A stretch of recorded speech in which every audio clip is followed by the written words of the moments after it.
Je vais aller dans la pièce à côté appeler les flics, ok, restez là. Je vais aller chercher moi une pelle dans le placard d'à côté, on doit se défendre. Locklear, prends soin de lui, ok? Il a l'air vraiment très mal là. C'est pas dans le texte ça. Petit imbécile. T'es bête.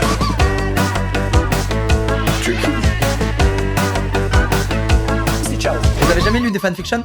Non. C'est des histoires écrites par des fans. Dans tous ces types d'histoires, il y a ce qu'on appelle du yaoi. Du yaoi, c'est quand les mecs, ça part en scène de cul. Entre... Mais peu à peu, tu vois. Si on les lit, vous en doutez, c'est dans le but qu'elles nous mettent mal à l'aise et que ce soit rigolo. Non mais faut RP le truc du coup. Faut RP le truc. Alors attends, vraiment non, le ce sera peu pas. à peu, Non, quoi, ce sera qui pas. rassure. Attends, ce sera pas des scènes de cul de fou. Ce sera juste genre Gotaga fait un bisou dans le cou à Locklear. Tu vois, ça va être des trucs genre un peu érotiques, chelous. Il découvre le pauvre. Non mais moi j'ai pas compris le concept. Je me suis fait trap. Je suis trop content de nous avoir tous piégés. Qu'est-ce que c'est bien. L'histoire s'appelle Dans la pénombre. Squeezie et l'un de ses monteurs, avec qui il est en couple, ainsi que Locklear, partent en vacances au chalet de Dwagby dans les Alpes. Des imprévus surviennent avec des événements étranges dans le chalet, et des histoires d'amour sont remises en question. Nous sommes vendredi matin, 8h, et mon réveil vient tout juste de sonner. Voilà que débutent officiellement mes vacances hivernales. Mon copain et moi quittons Paris quelques jours direction les Alpes françaises avec quelques potes. J'attends ce moment depuis si longtemps déjà, et pour quelqu'un qui préfère de loin la mer et les vagues, c'est plutôt étonnant. Nous allons séjourner dans le chalet de Dwagby, un ami de longue date.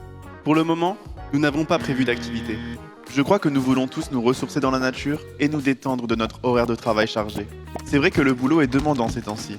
Croyez-moi, quand votre patron se retrouve à partager le même lit que vous, cela amène une montagne de problèmes.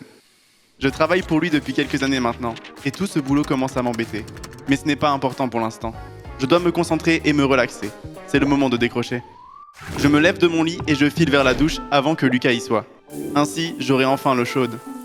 Nous avions l'habitude de la prendre ensemble. Nous étions tellement complices à cette époque. Depuis quelques mois, je l'évite. Je le trouve trop attentionné, trop affectueux, trop généreux. Il fait tout trop bien et ça m'énerve. Je ne sais pas pourquoi j'agis de cette manière. Je devrais être reconnaissant d'avoir un copain si parfait, mais c'est plus fort que moi. Je ne le supporte pas. J'espère que ces vacances pourront m'aider à retrouver les papillons qui m'habitaient autrefois. Je sors de la douche, je m'habille et je me dirige vers la cuisine pour le petit déjeuner. Pendant ce temps, Lucas est à la douche. Je cuisine un petit truc pour lui et moi, je m'installe à table et il me rejoint. Salut. Bien dormi? Ouais, et toi? Ah, ça aurait pu être mieux. Je ne renchéris pas et un petit malaise s'installe. Une fois mon repas terminé, je vais terminer. Non, non, non. Lucas me rejoint quelques minutes après. Tu es certain que tout va bien? Tu me parles plus beaucoup ces derniers temps. C'est comme si tu t'ouvrais plus à moi. Ouais, t'inquiète. Je crois que le boulot m'a vraiment affecté, mais les vacances vont régler tout ça. Prends ton temps, mon chéri. Je sais que c'est difficile. Je lui fais une accolade tout en cachant ma gêne. Il est si émotif, c'est énervant. Je t'aime. J'en suis au point où je n'ai pas qu'un blocage émotionnel avec lui. C'est aussi physique. Je t'aime. Quelque chose... Quelque chose ne tourne pas rond avec moi et je dois trouver la cause. Pourquoi je ne ressens plus rien pour Lucas? Qu'est-ce qui a changé? On part dans 5 minutes, je te laisse me rejoindre à la voiture. J'ai envoyé un SMS à Dwag et à Locke pour leur dire qu'on passe les chercher dans genre 10 minutes. Ok. Locklear. Lui aussi, il a changé depuis que j'ai quitté son équipe pour la Squeezie Industries. On était très proches avant. Je lui filais plusieurs conseils lorsqu'il en avait besoin. Par contre, il ne me demande plus rien maintenant. Je ne trouve pas d'excuses pour aller lui parler quand il me manque. Lorsque j'ai le courage de lui écrire un petit truc, comme un salut, il me recale direct en mentionnant qu'il est occupé. C'est dommage. J'aimais bien avoir des sessions gaming avec lui. Cela me permettait de décrocher de tous mes soucis. Je ferme mon dernier sac, je verrouille l'appartement et je me dirige vers la Tesla de Lucas, direction les Alpes françaises. Ah, je t'agrade. Vendredi, 17h. Les plaines se sont tranquillement déguisées en montagne et la température a diminué drastiquement au cours du long trajet de voiture. Lucas et Dwagby entretiennent une longue conversation depuis 1 heure maintenant. Mais autrement, l'ambiance serait très lourde. Locklear m'a à peine adressé la parole, ni même un coup d'œil, ce qui est très suspect. Lucas nous annonce que l'on arrive dans quelques minutes, donc j'enfile mes chaussures. Regardez les gars, on voit le chalet. Une magnifique structure en bois se dessine à travers les arbres et mon cœur s'excite légèrement. C'est tellement beau. La voiture s'immobilise et nous la déchargeons pendant que Dwagby et Lucas s'occupent d'allumer le chauffage partout dans le chalet et de nourrir son très gros chat.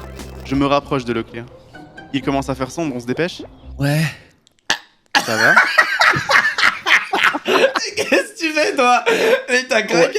Mais ferme-la, tu dis pas ouais comme ça. Mais t'as jamais dit ouais comme ça. Et d'ailleurs, je vais même dire ouais, pourquoi? Je sais pas, tu me parles plus autant qu'avant. Je te déstabilise. Désolé, mec. J'ai tellement de trucs à gérer ces temps-ci. C'est vrai que je me suis éloigné, mais... Je me retourne et j'aperçois Lucas qui s'approche et étrangement, Leclerc s'éloigne et se dirige vers le chalet avec quelques sacs. Vous discutez de quoi, là? Rien de particulier, je lui demandais s'il allait bien. J'espère que tout va bien pour lui, il a l'air épuisé, le pauvre.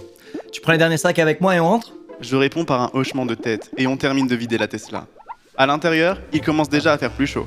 Lucas et moi dormirons au rez-de-chaussée et les autres à l'étage. On se prépare un dîner rapide et on s'installe pour le manger sur les canapés. Toutes les lumières se sont éteintes et seule la lueur de la lune nous éclairait. On s'est tous regardés d'un air interrogateur. Puis Dogby s'est levé pour aller vérifier ce qui se passait. Je crois que ça vient de l'extérieur, les gars. Hein. C'est bon pour vous si on règle ça demain? Je suis tellement épuisé, puis on va démarrer un feu dans le foyer pour le chauffage, donc c'est géré, les gars. Ouais, de toute façon, ça fout la trouille. Il fait tellement noir là, les gars, on voit même pas les arbres. On est dans un truc d'horreur. Quel truc d'horreur, par exemple? Wow, je crois que je n'ai jamais entendu Lucas répondre aussi froidement à Locke. C'est bizarre tout ça. Dogby démarre le feu et nous nous dirigeons tous vers nos chambres respectives pour y passer la nuit.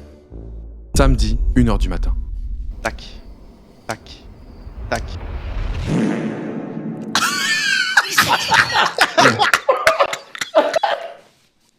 C'était un boom, normalement pas, hein. Non mais c'est que ça. Comment ça, mon ref? Merde, pardon. Les gars, ça va être dur déjà. Venons, on n'en rajoute pas, putain. Putain, on était dedans, on était bien. Jamais aussi bien calé. Après, bien joué. Je précise, dans le script, il y a marqué boum, c'est pour ça que ça va autant faire rire, pardon. Oh la vache. Je me fais réveiller par un énorme bruit provenant de l'extérieur. Ce n'était clairement pas naturel tout ça. Je secoue légèrement Lucas qui dort à mes côtés, mais il me dit de me rendormir. Rendors-toi. Je me lève discrètement en direction de la cuisine. Je marche sur la pointe des pieds et je suis de dos à l'escalier quand je sens une présence dans celui-ci. Je me retourne lentement, j'ai tellement peur de ce qui m'attend. Qu'est-ce que tu fais debout à cette heure? C'est toi qui fais du bruit? Non, pas du tout, c'est les bruits qui m'ont réveillé. T'as une idée de ce que c'était? Non. Le feu semble éteint depuis un certain moment, car il n'y a même plus de braise. Je m'approche pour tenter de le redémarrer, mais je m'aperçois bien vite qu'il ne s'est pas éteint tout seul. Le bois est totalement humide et il y a même de l'eau au sol. Locke, viens ici! Il s'approche de moi inquiet. Qu'est-ce qu'il y a? Merde! C'était quoi ça? La porte d'entrée. Les autres garçons arrivent en courant vers nous. Wow, les gars, tout va bien? Et c'était quoi ça, le mec? Il y avait quelqu'un avec nous dans le chalet. Ah, dis pas n'importe quoi, c'est sûrement le vent. Non! Le bois du feu est complètement mouillé, quelqu'un l'a éteint. Ensuite, la porte d'entrée a claqué et j'ai rien inventé, il y avait vraiment quelqu'un avec nous. Les gars, c'est qui ça? On regarde dans la même direction que Leclerc et une silhouette se dessine dans la pénombre derrière la fenêtre du salon. La personne semble avoir quelque chose dans les mains, mais je n'arrive pas à deviner ce que c'est. Il fait trop noir. Nous continuons de fixer l'étranger sans dire un mot. Nous sommes seuls, en plein milieu de la forêt. C'est terrifiant. L'inconnu commence à reculer dans le noir tout en continuant de nous regarder. Son visage est impossible à reconnaître. Il semble porter une cagoule. Il recommence à s'approcher, mais avec un pas plus rapide cette fois. Lève ses deux bras tenant l'objet et il le fracasse dans la fenêtre. Tout est au ralenti. Je vois les éclats de vitre tranquillement se rapprocher. L'inconnu s'enfuit dans le noir et il disparaît. Je sens deux bras m'agripper les épaules et me pousser vers l'escalier, ce qui me ramène à mes esprits. Montez vite à l'étage! On se dirige tous vers la chambre de Dogby. Je suis tellement terrifié que je m'accroupis dans le placard. Je vais aller dans la pièce à côté appeler les flics, ok, restez là. Je vais aller chercher, moi, une pelle dans le placard d'à côté, on doit se défendre. Leclerc, prends soin de lui, ok? Il a l'air vraiment très mal, là. T'inquiète, sois prudent. T'es pas dans le texte, ça. Mais il est en train de se chier dessus, donc c'est parfait. Oui, il y a un mec qui se chie dessus depuis le début de cette transmission. On est obligé de faire une pause. Laissez Louis continuer. Leclerc me rejoint dans le placard et il ferme les portes. Je tremble tellement. Pourtant j'ai chaud. J'ai tellement chaud que l'eau coule de mon front. Leclerc prend un t-shirt qui traînait par terre et commence à éponger mon corps. Ça va aller, tout va bien, je suis là. Il semble aussi effrayé. Il est tout blanc et tremble autant que moi. Oui, je suis là maintenant. Je suis tellement désolé de ne pas avoir été là ces derniers temps. Tu sais pas ce que je souhaitais? Je pense à toi tous les jours.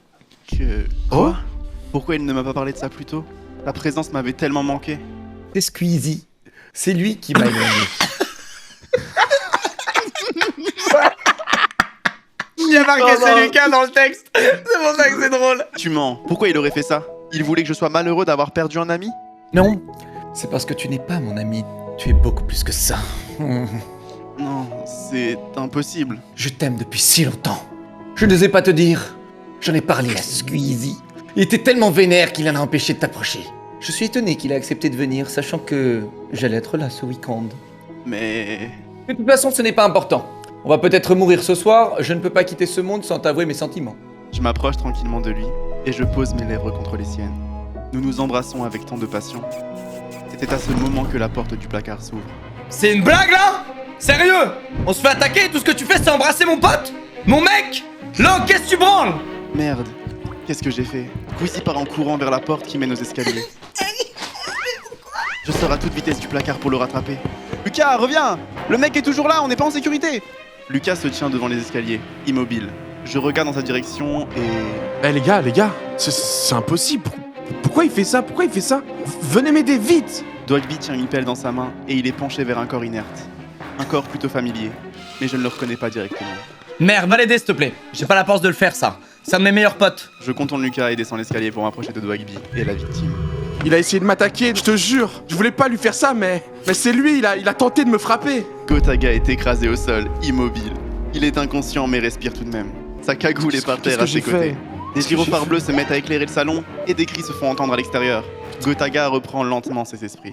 Mec, à quoi t'as pensé? Pourquoi tu nous as fait ça? Tu oses me demander ça? Vous êtes toujours ensemble, tout le temps. Vous pensez même pas à m'inviter. Moi j'en ai marre de la Locke Busy, moi j'ai envie de vous intégrer. Les policiers entrent et prennent rapidement les choses en charge. Nous nous retrouvons isolés dans une petite pièce et le suspect est amené dans la voiture. Un inspecteur de police nous pose une tonne de questions, mais nous sommes tous tellement choqués que l'on ne parle pas beaucoup. Voyant que ses efforts sont sans succès, il se retire avec Dwagby. J'arrive toujours pas à croire que t'as osé l'embrasser.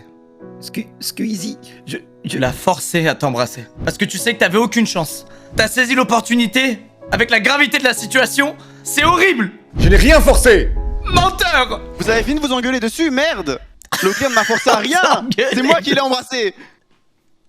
T'es tellement choqué de la situation que tu te rends pas compte qu'il t'a manipulé.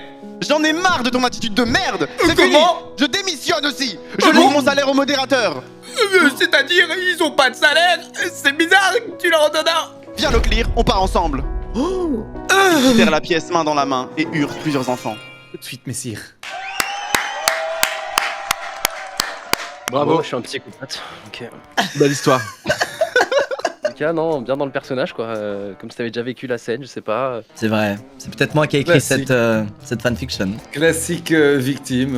C'est-à-dire, À chaque fois qu'on s'engueule, tu prends toujours cette position. je comprends pas ce que tu essaies de me faire comprendre. Même dans une fanfiction, tu me trahis. C'est toi qui m'as trahi. Tu es jaloux, même dans les fanfictions, tu te rends Chico, compte? envoie la- Je suis envoie pas celle-là. jaloux. Simplement, il t'a embrassé à un moment où vous pensiez mourir. C'est pas du jeu.